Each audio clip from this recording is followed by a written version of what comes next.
फर्क नजर आएगा।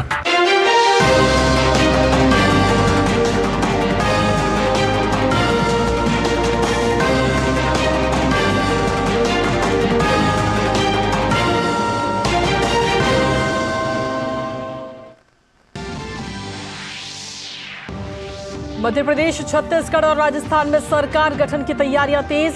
छत्तीसगढ़ में आज जबकि मध्य प्रदेश और राजस्थान में सोमवार को होगी भाजपा विधायक दल की बैठक।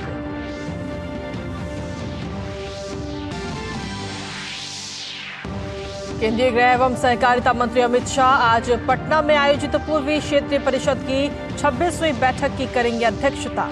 बिहार, पश्चिम बंगाल, उड़ीसा और झारखंड राज्य बैठक में होंगे शामिल।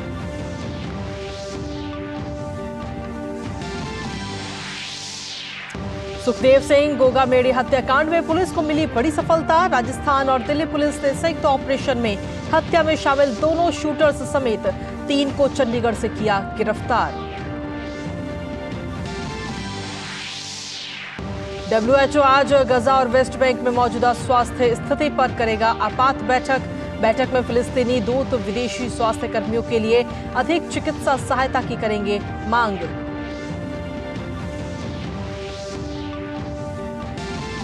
खेल की खबरों में राजधानी नई दिल्ली में आज से पहले खेलो इंडिया पैरा गेम्स की होगी शुरुआत। 17 दिसंबर तक चलने वाली इस प्रतियोगिता में 1400 से ज्यादा प्रतिभागी लेंगे हिस्सा।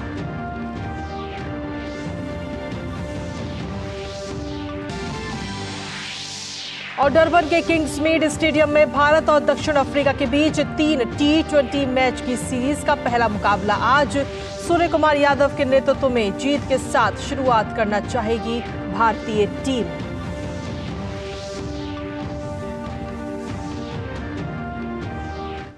नमस्कार, स्वागत है आप सभी का दूरदर्शन समाचार आप देख रहे हैं। मैं हूं आपके साथ कृतिका। बुलेटिन की शुरुआत करते हैं आज की बड़ी खबर के साथ, क्योंकि आज अगर देखा जाए तो मध्य प्रदेश, राजस्थान और छत्तीसगढ़ में सरकार गठन की जो तैयारियां हैं वो इन दिनों इस वक्त तेज हो चुकी हैं। छत्तीसगढ़ में आज राजधानी रायपुर में भाजपा विधायक दल की अहम बैठक होगी, जिसमें केंद्रीय पर्यवेक्षक अर्जुन मुंडा, सर्बानंद सोनोवाल और दुष्यंत गौतम मौजूद रहेंगे। इसी बीच सर्बानंद सोनोवाल और अर्जुन मुंडा आज सुबह नई दिल्ली से रायपुर के लिए रवाना हो चुके हैं। राज्य में भाजपा पहली बार मुख्यमंत्री के साथ डिप्टी सीएम बनाने के फॉर्मूले को अपनाती हुई नजर आ सकती है। पूर्व मुख्यमंत्री डॉक्टर रमन सिंह, प्रदेश अध्यक्ष अरुण साव, विष्णुदेव साय व रेणुका सिंह मुख्यमंत्री के प्रमुख दावेदार हैं। इसके अलावा भी कुछ और नामों पर भी चर्चा इन दिनों इस वक्त छत्तीसगढ़ में हो रही है। हालांकि देखना होगा कि छत्तीसगढ़ की कमान किसके हाथों में जाती है।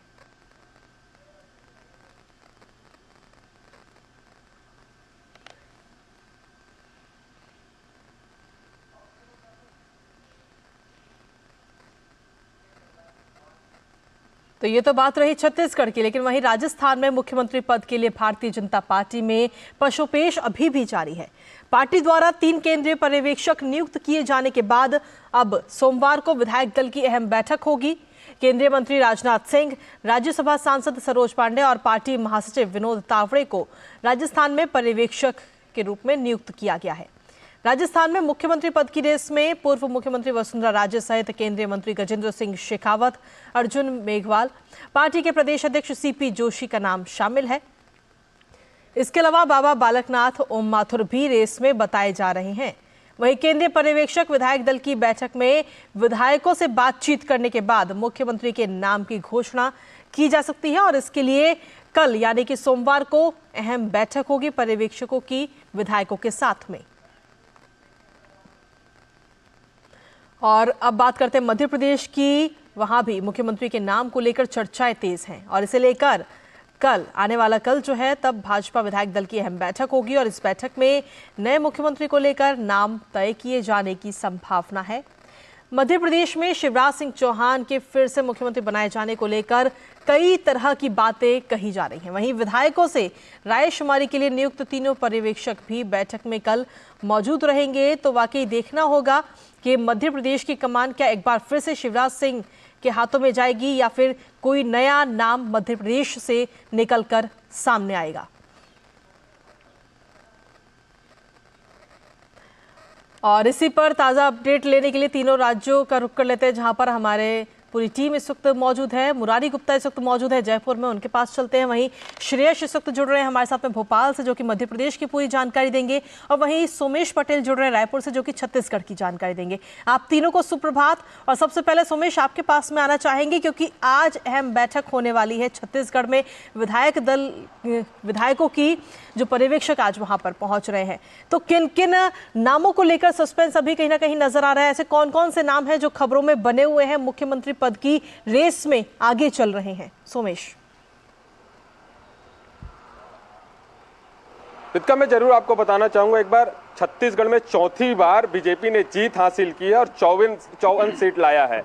जिस तरह से छत्तीसगढ़ में बहुमत, छत्तीसगढ़ में जिस तरह से बीजेपी भारी प्रचंड, आज विधायक दल की बैठक होगी। ऑब्जर्वर दिल्ली से कुछ देर में रायपुर पहुंचेंगे और आज 12 बजे के करीबन कुशाभाऊ ठाकरे परिसर में यह मीटिंग रखी गई है। विधायक दलों की बैठक होगी, ऑब्जर्वर विधायक से मुलाकात करेंगे और विधायक दल की बैठक के बाद यह सस्पेंस खत्म हो जाएगा कि छत्तीसगढ़ का मुख्यमंत्री कौन होगा। मैं छत्तीसगढ़ की अगर आपको मैं बात करूं तो सन 2000 में छत्तीसगढ़ की स्थापना होती है। 3 साल के लिए अजीत जोगी को मुख्यमंत्री बनाया जाता है। 2003 में विधानसभा चुनाव होता है और जिस समय बीजेपी 50 सीट पर काबिज रहती है और कांग्रेस को 37 सीट मिलती है। उसी तरह 2008 में भी बीजेपी को 50 सीट मिलता है, कांग्रेस को 38 सीट मिलती है। 2003 में भी बीजेपी को 48 सीट मिलती है, कांग्रेस को 38 सीट मिलती है। 2018 में बीजेपी 15 सीट पर काबिज होती है। तो जिस तरह से छत्तीसगढ़ में मुख्यमंत्री बनने को लेकर नामों की चर्चा चल रही है, जिसमें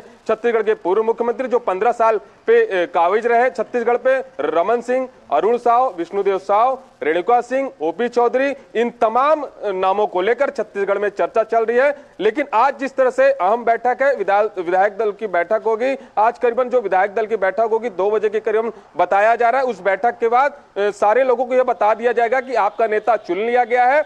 इसके बाद जिस तरह से मुख्यमंत्री बनने को लेकर छत्तीसगढ़ में जो सस्पेंस है वो बरकरार हो जाएगा।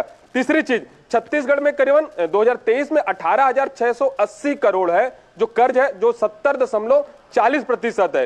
राजस्थान में भी उसी तरह से 147,000 करोड़ है जो 40.5% है। मध्य प्रदेश में भी 90,000 करोड़ रुपए कर्ज है जो 40.30% है। तो जो भी छत्तीसगढ़ का मुख्यमंत्री होगा या तमाम जो बीजेपी राज्य में है, इनके लिए अहम चुनौती होगी। तीसरी जो महत्वपूर्ण बात है, 2023 में लोकसभा चुनाव है। इन चुनाव को मद्देनजर रखते हुए इन तमाम नामों पर जो छत्तीसगढ़ में जिस तरह से मुख्यमंत्री कौन होगा, तो एक सही रूपरेखा के आधार पर छत्तीसगढ़ का मुख्यमंत्री तैयार किया जाएगा। जिस तरह से छत्तीसगढ़ में भारी मतों से बीजेपी ने इस बार चौथी बार जीत हासिल की है, जो चाहे मोदी की गारंटी की योजना के बाद छत्तीसगढ़ में एक बार बीजेपी ने अपना परचम लहराया। तमाम वादे हो, जैसे महिलाओं को 12,000 रुपए देने की बात हो, 3100 रुपए किसानों को देने की बात हो, 500 रुपए सिलेंडर देने को, इन तमाम जो अहम इन सारे चीजों को लेकर छत्तीसगढ़ में एक बार फिर से मोदी की गारंटी को लेकर छत्तीसगढ़ में एक सरकार बनी है। लेकिन कहीं ना कहीं आज जो मंथन है मुख्यमंत्री को लेकर, आज ये मंथन खत्म हो जाएगा और शाम तक ये क्लियर हो जाएगा कि छत्तीसगढ़ का मुख्यमंत्री कौन होगा विधायक दल की बैठक के बाद। बिल्कुल, यानी कि ये माना जाए कि तीनों राज्यों को लेकर अगर देखा जाए तो सबसे पहले छत्तीसगढ़ में मुख्यमंत्री के नाम का खुलासा किया जा सकता है, ऐलान किया जा सकता है। ठीक है, आपके पास में वापस आएंगे। इस वक्त हमारे साथ में भोपाल से श्रेयांश भी इस वक्त हमारे साथ लगातार बने हुए हैं। श्रेयांश, मध्य प्रदेश की बात करें तो मामा को लेकर कई सारी तरह की खबरें इस वक्त सामने आ रही हैं। क्या एक बार फिर से मामा के नाम पर ही मोहर लग सकती है या उनके अलावा और भी कई नाम इस वक्त चर्चा में चल रहे हैं? जी बिल्कुल कृतिका, देखिए सबसे महत्वपूर्ण बात आपको ये बता दूं कि अगर हम 2003 से बात करें तो 2003 से लेकर 2023 तक लगातार भारतीय जनता पार्टी जो है वो सत्ता में काबिज रही है। अगर हम 15 महीने की सरकार की बात 15 महीने की कांग्रेस की सरकार की बात अगर हम छोड़ देते हैं तो कहीं ना कहीं मामा का एक बहुत बड़ा रोल रहा है इतने साल से मध्य प्रदेश में राज करने का। और अगर मुख्यमंत्री पद की बात की जाए तो आज भी शिवराज सिंह चौहान को जो है दरकिनार नहीं किया जा सकते उनके नाम को। हालांकि अगर हम कैलाश विजयवर्गीय की बात करें, साथ ही साथ नरेंद्र सिंह तोमर की बात करें, प्रहलाद सिंह पटेल की बात करें, तो ये सब भी नाम जो है काफी तेजी में चल रहे हैं सीएम की रेस देश में। लेकिन किसी ने भी अभी तक इस पद के लिए, इस पद के दावेदारी के लिए अपना नाम आगे नहीं किया है, क्योंकि भाजपा जो है एक वो काडर बेस पार्टी है। तो जो भी केंद्रीय नेतृत्व का फैसला होगा या फिर जो भी ऑब्जर्वर जो आ रहे हैं, जिसमें मनोहर लाल खट्टर हैं, के लक्ष्मण हैं, आशा लाकड़े हैं, तो वो जब विधायक दल की बैठक होगी, उस बैठक में जो भी फैसला होगा उसके बाद वो निर्णय होगा। ठीक है श्रेयांश, आपके पास में वापस आएंगे। इसी के साथ में मैं इस वक्त हमारे साथ में मुरारी भी इस वक्त बने हुए हैं लगातार जयपुर से। मुरारी, अब देखिए राजस्थान का जो रण था उसमें तो भाजपा जीतने में जीत हासिल हो ही गई है, लेकिन साथ ही अब चर्चा चल रही है कि मुख्यमंत्री कौन होगा। आला कमान जो है वो मुख्यमंत्री पद की कमान किसके हाथों में सौंपेगा, इस पर चर्चाएं लगातार बनी हुई हैं और विधायक दल की कल अहम बैठक भी होने जा रही है पर्यवेक्षकों के साथ में। बिल्कुल कृतिका, राजस्थान को मुख्यमंत्री मिलने के लिए एक दिन का और इंतजार करना पड़ेगा जी। सोमवार को जैसा बताया जा रहा है कि विधायक दल की बैठक होने वाली है, जिसमें जितने चुने हुए विधायक हैं उनको संदेश दे दिया गया है कि कल आपको सोमवार को जयपुर में ही रहना है। केंद्रीय मंत्री राजनाथ सिंह, सरोज पांडे और विनोद तावड़े को पर्यवेक्षक नियुक्त किया गया है। राजनाथ सिंह का पर्यवेक्षक के रूप में नियुक्त करना अपने आप में एक कह सकते हैं कि एक बड़ा मैसेज है राजस्थान की सियासत के लिए, क्योंकि जिस तरह पिछले 2003 से लगातार वसुंधरा राजे राजस्थान में भाजपा का नेतृत्व कर रही है, तो उनको कहीं ना कहीं पॉलिटिकली सेटलमेंट करने के लिए मुझे ऐसा लगता है, जो राजनीतिक विश्लेषक है उनका मानना है कि कहीं राजनाथ सिंह को इसीलिए एक सेटलमेंट करने के लिए साथ भेजा गया है। राजस्थान की अगर बात करें तो केंद्रीय मंत्री गजेंद्र सिंह शेखावत सहित पूर्व मुख्यमंत्री वसुंधरा राजे तो है ही, इसके अलावा सीपी जोशी, बाबा बालकनाथ का नाम बीच बीच में चल रहा है। कुल मिला के लगभग 5 से 6 नाम ऐसे हैं जो लगातार मुख्यमंत्री की रेस में बताए जा रहे हैं। हालांकि ओम माथुर और बाबा बालकनाथ ने कल स्पष्ट रूप से कहा कि वो मुख्यमंत्री की रेस में कहीं नहीं है। हालांकि किसी ने भी अभी तक कह सकते हैं कि मुख्यमंत्री पद के लिए अपना दावा नहीं किया है। तो एक केंद्रीय नेतृत्व की तरफ से एक मैसेज है, उसको लेकर तीनों पर्यवेक्षक कल विधायक दल की बैठक में आएंगे और ऐसा कहा जा रहा है कि शायद हॉटलाइन के बीच में, हॉटलाइन से जुड़कर, केंद्रीय नेतृत्व से जुड़कर विधायक दल की बैठक में ही मुख्यमंत्री कौन होगा उस नाम की घोषणा विधायक दल की बैठक में हो सकती है। जी कृतिका, चलिए ठीक है, बहुत बहुत शुक्रिया आप तीनों का तमाम जानकारी और अपडेट्स देने के लिए। और इस खबर पर लगातार अपनी नजर बनाए रखिएगा ताकि हम अपने दर्शकों तक सबसे पहले इस खबर को लेकर हर एक अपडेट पहुंचा सके। बहुत बहुत धन्यवाद आप तीनों का। तो जिस तरीके से देखा जाए तो तीनों ही राज्यों में अब मुख्यमंत्री कौन होगा इसको लेकर लगातार कवायद हो रही, पर्यवेक्षकों की नियुक्ति की जा चुकी है और आज और कल में जल्द से जल्द ही जहां तक देखा जाए तो तीनों राज्यों में मुख्यमंत्री के नाम का ऐलान बीजेपी के द्वारा किया जा सकता है। इस पर नजर हमारी लगातार बनी रहेगी, लेकिन इसी बीच वक्त एक छोटे से ब्रेक का है। आप बने रहिए हमारे साथ, जल्द हासिल होते हैं। NPS is a mode of creating post-retirement corpus having 2 basic characters with its hand: disciplined saving and vigilant investment. अगर ये दोनों उसके क्राइटेरियाज मीट आउट होते हैं तो रिटायरमेंट कॉर्पस को पैदा करने के लिए इससे बढ़िया तरीका जो सिंपलेस्ट मोड में है वो और कोई अवेलेबल नहीं है। अपने बेहतर कल को सुनिश्चित करने के लिए NPS जरूरी है। Here gravity and physics don't call the shots, and sound travels slower than you. This is a different kind of place. That's why we're looking for different kind of people, for whom excellence is not a job, but a way of being, be it in the sky or on the ground. We are looking for an invincible team of invincible people, people who are a cut above. Join the Indian Air Force to be a cut above. Modi सरकार की guarantee, किसानों को हर साल रुपए 6,000, 11 करोड़ 80 लाख किसानों को अब तक 2,60,000 करोड़ रुपए की सहायता। हमारा संकल्प विकसित भारत। लेट हो गया आज तो। अरे बेटा नाश्ता तो करते जाओ। मम्मा फिर से वही बोरिंग नाश्ता। अच्छा मम्मा तुम्हारा ही घास फूस वाला नाश्ता मुझे नहीं करना है। वैसे भी ऑफिस के बाहर क्या मस्त पकौड़े वाला है, अब से मेरा नाश्ता वही होगा।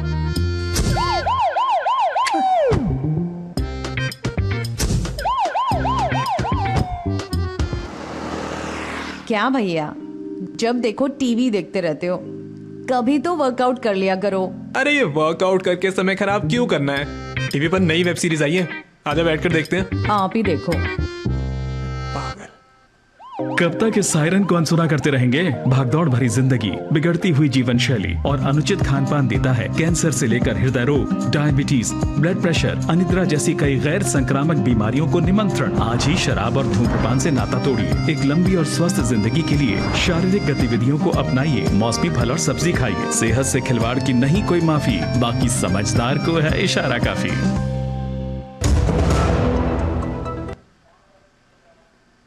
और ब्रेक के बाद एक बार फिर से स्वागत है आप सभी का। खबरों में बढ़ते हैं आगे, जहां केंद्रीय गृह एवं सहकारिता मंत्री अमित शाह आज बिहार की राजधानी पटना में पूर्वी क्षेत्रीय परिषद की 26वीं बैठक की अध्यक्षता करेंगे। पूर्वी क्षेत्रीय परिषद में बिहार, पश्चिम बंगाल, उड़ीसा और झारखंड राज्य शामिल हैं। बैठक में सदस्य राज्यों के मुख्यमंत्रियों के साथ साथ प्रत्येक राज्य से 2 वरिष्ठ मंत्री भाग लेंगे।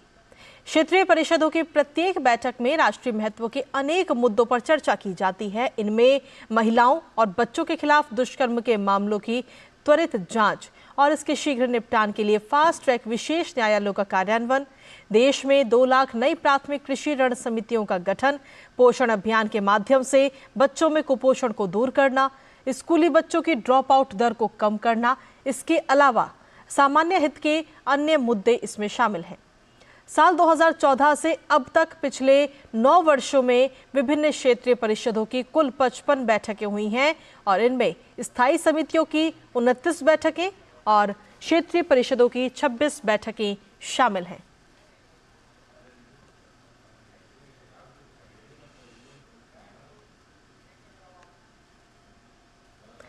और वहीं राष्ट्रीय राजपूत करनी सेना के अध्यक्ष सुखदेव सिंह गोगामेडी हत्याकांड में पुलिस को बड़ी कामयाबी हासिल हुई।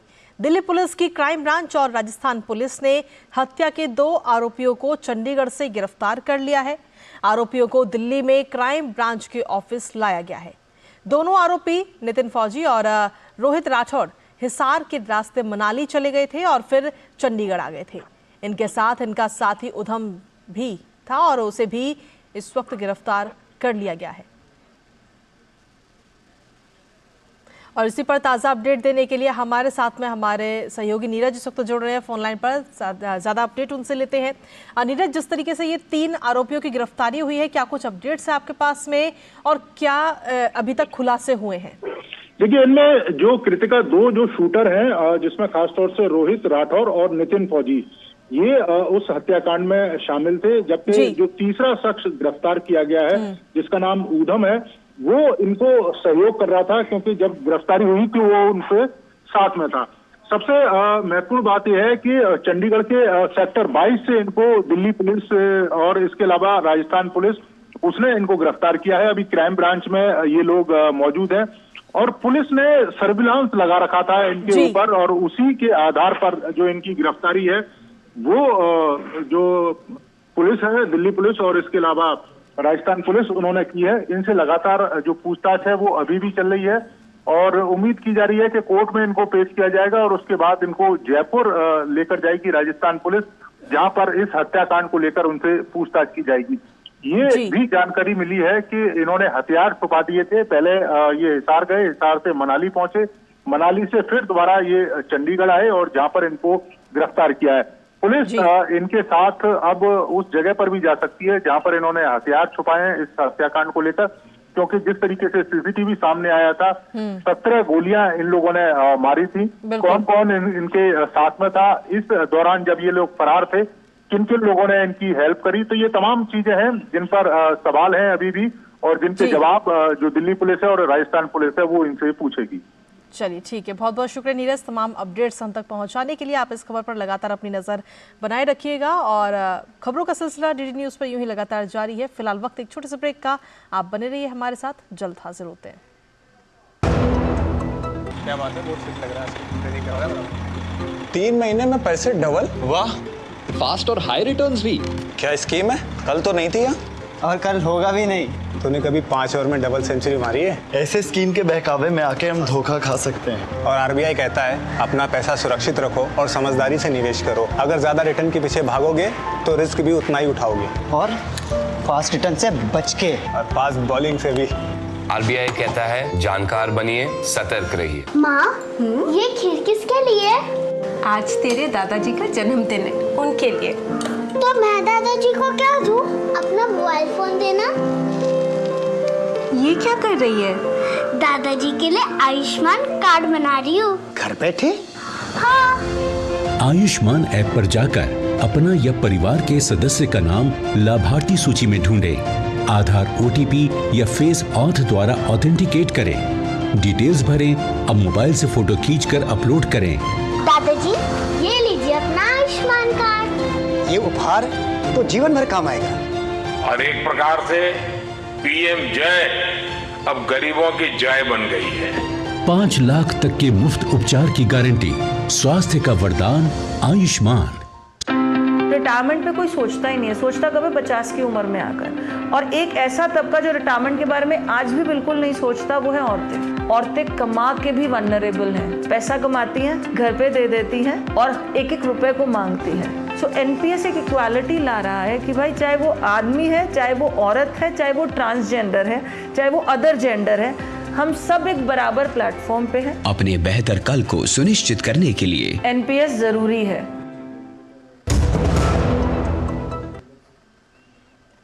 और ब्रेक के बाद एक बार फिर से स्वागत है आप सभी का। बुलेटिन में बढ़ते आगे, जहां देश भर में आज मानव अधिकार दिवस मनाया जा रहा है और इस अवसर पर राष्ट्रीय मानव अधिकार आयोग नई दिल्ली स्थित भारत मंडपम में कार्यक्रम का आयोजन करेगा, जिसमें उपराष्ट्रपति जगदीप धनखड़ मुख्य अतिथि के तौर पर शामिल होंगे। वहीं राष्ट्रीय मानव अधिकार आयोग अपनी स्थापना के बाद से ही नागरिकों के अधिकारों की रक्षा के लिए लगातार काम कर रहा है।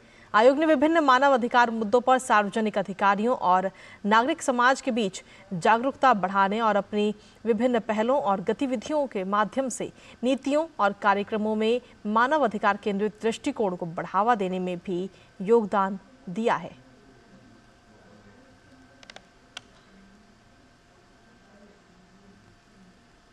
और चलिए अब बात करते हैं खेलों की, जहां राजधानी नई दिल्ली में आज से पहले खेलो इंडिया पैरा गेम्स की शुरुआत हो रही है।